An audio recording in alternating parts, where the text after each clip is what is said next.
Most of us don't think twice about breathing, but it's the last thing that you can take for granted when you work with hazardous substances.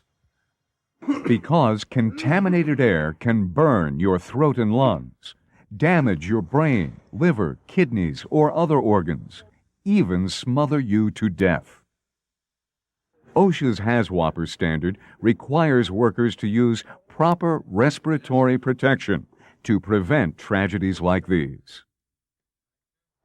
How can you know what respiratory hazards you'll face where you work? Answering this can be difficult because hazardous materials come in many forms, and some of them cause health problems that aren't immediately obvious. To detect dangerous airborne contaminants, your safety department will run various tests on your work area. If hazardous conditions are found, your company may be able to install processing systems to filter the air, or set up emergency respirator stations to protect workers if an accident releases pollutants into the atmosphere. Engineering controls, like pressurized cabs, can also often be used to keep employees isolated from airborne contaminants. Environmental controls can reduce airborne contaminants as well. For instance, spraying water on dry, dusty surfaces will limit the amount of particles that float through the air. But even with defenses like these in place, you and your coworkers may need respirators in order to work safely. Wearing a respirator is such a critical safety issue that you must be fully trained and authorized by your company before you are allowed to use one. In fact, if you suffer from a heart condition or asthma, you should not work in areas where respirators are necessary, unless you have proper medical clearance. Once a licensed healthcare professional clears you for respirator use, you will need to select one that is right for the work you will be doing. There are two different types of respirators you can use when working in hazardous environments. Respirators that purify the air through chemical means, and ones that provide their own sources of clean, breathable air.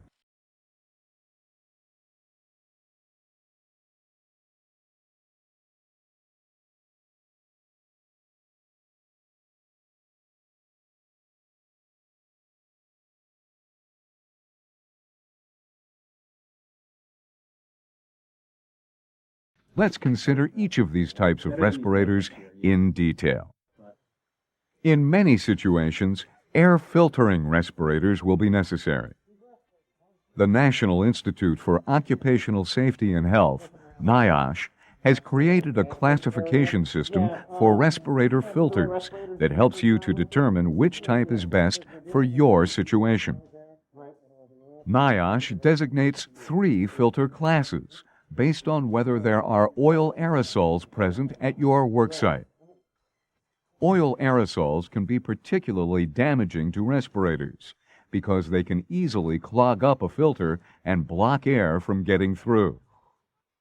If the material in the air does contain oil aerosols, you must use a filter that is coded P for oil-proof or R for oil-resistant. If no oil aerosols are present, you can use an N-coded filter for not oil-proof.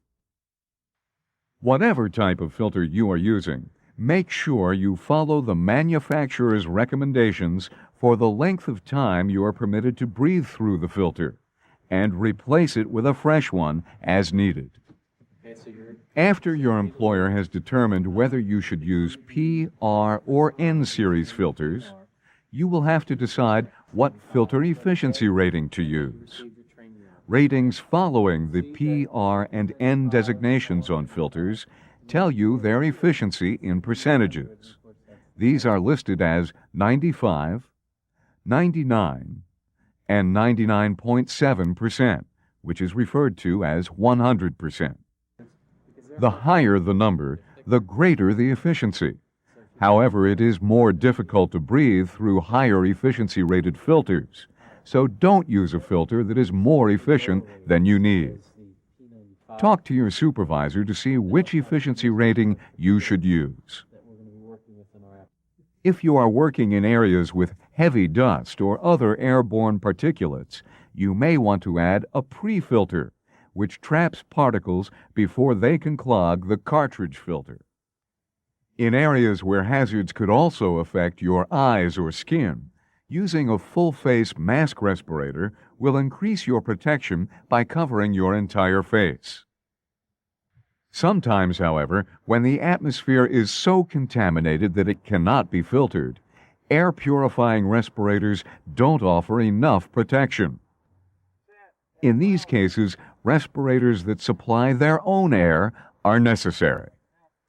These come in two types: supplied air respirators, SARs, which are attached to a compressor that provides air through a long hose, and self-contained breathing apparatuses, SCBAs, which allow you to carry an air supply with you in a tank on your back. They each have advantages and disadvantages. When you use an SAR, you are tethered to a compressor or air tank that supplies fresh, breathable air. This limits your mobility, but allows you to do jobs that take extended lengths of time, because the air they supply can be replenished indefinitely. When your SAR air tank runs low, the attendant can switch you over to a full tank, with no interruption in the air flowing to you. SARs are often used by support personnel at hazmat sites. For example, if you were part of a decontamination crew in a contamination reduction corridor, CRC, you would probably use an SAR. This is because you might be performing decontamination activities for over an hour at a time, and you would not have to move around a lot. SCBAs, on the other hand, are used in places where you need a maximum amount of mobility and have a job to do that will not take more than 1/2 hour. This is because an SCBA's air supply is limited to what you can carry with you. SCBAs are often used by crews surveying hazmat sites for the first time. Characterizing a site, you need the freedom to climb, crawl, and travel hundreds of feet if necessary. At the same time, you would probably not remain in one area for very long, because you usually have a lot of ground to cover. Because of their weight, which can exceed 30 pounds, and the limited amount of air they allow you to carry, SCBAs can also be more difficult to use than SARs. Let's look at some of the problems that using SCBAs can cause. Many SCBAs only have 30 minutes of air, although newer designs allow for significantly longer periods. More importantly, how long your tank will actually last depends upon your weight and how hard you are working. The more you weigh, the greater the energy you exert in order to do a physical task. Because of this, you will use your air supply more quickly than someone doing the same job who weighs less than you do. Before you put on an SCBA, check your air supply gauges to make sure your air tank is fully charged. If your SCBA tank gets low, a warning alarm will sound, signaling you that it is time to leave the area. Later, if you need to re-enter the worksite, you will have to put on a fresh tank.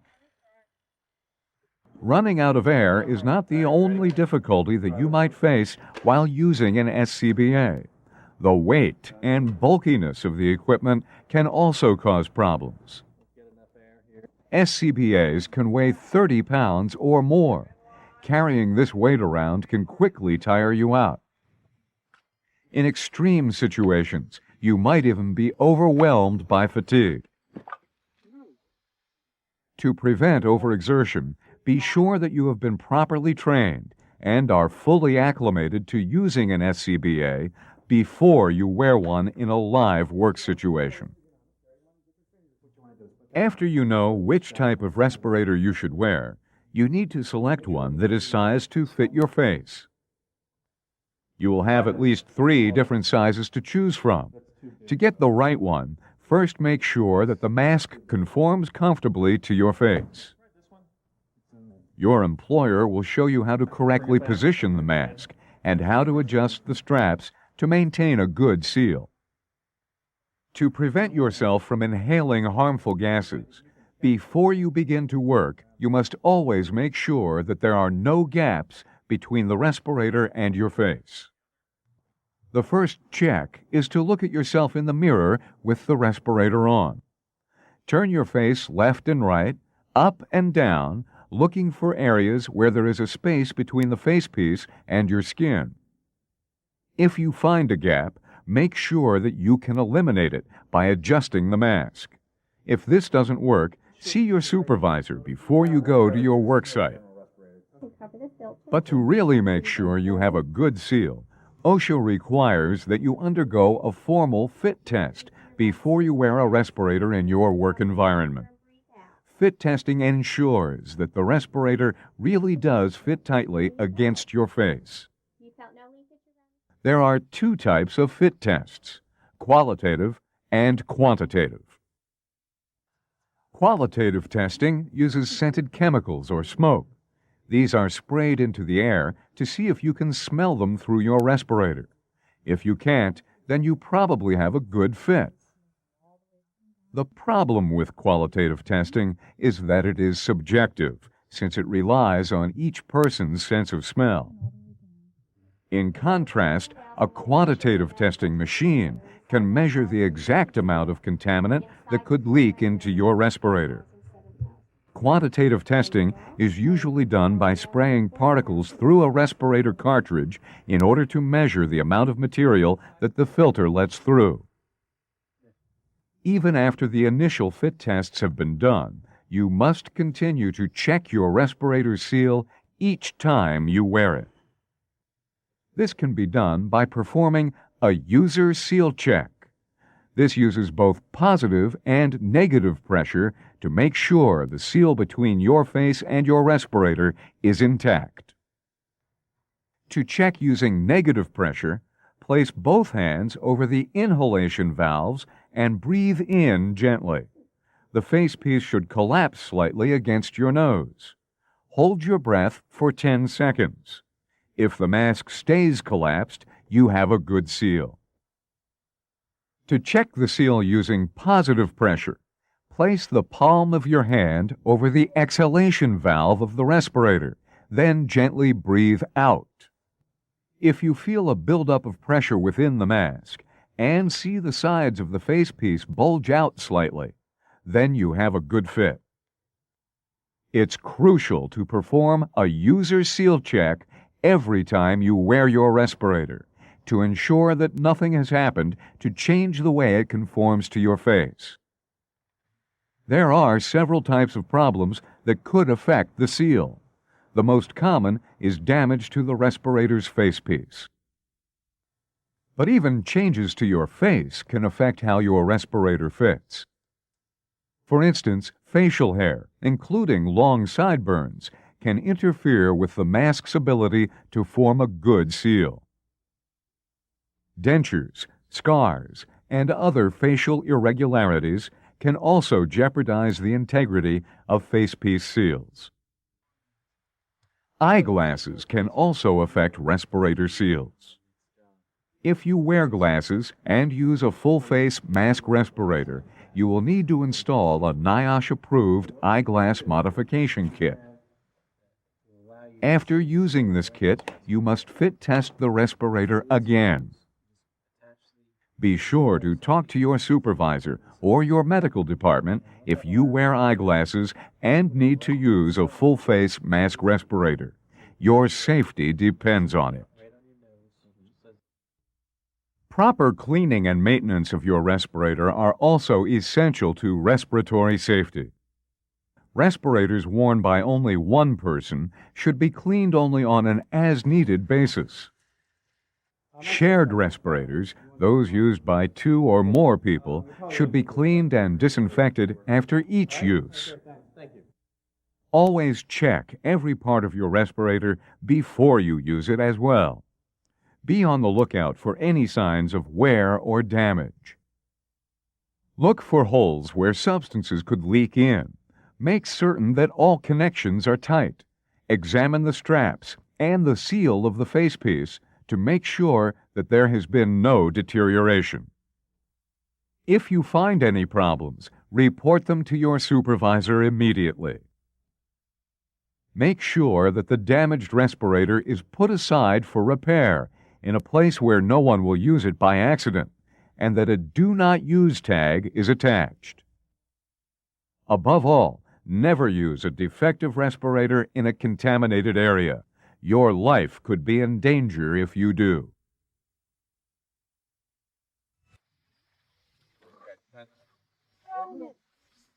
Respiratory hazards exist all around us, so make sure you do your part to combat them.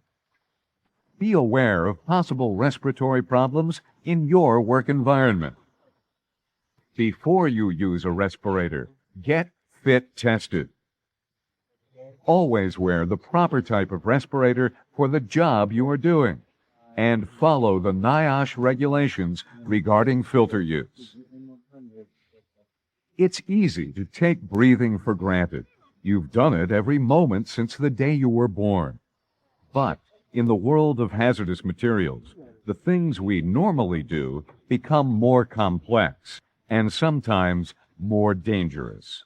Here, taking things for granted can be fatal.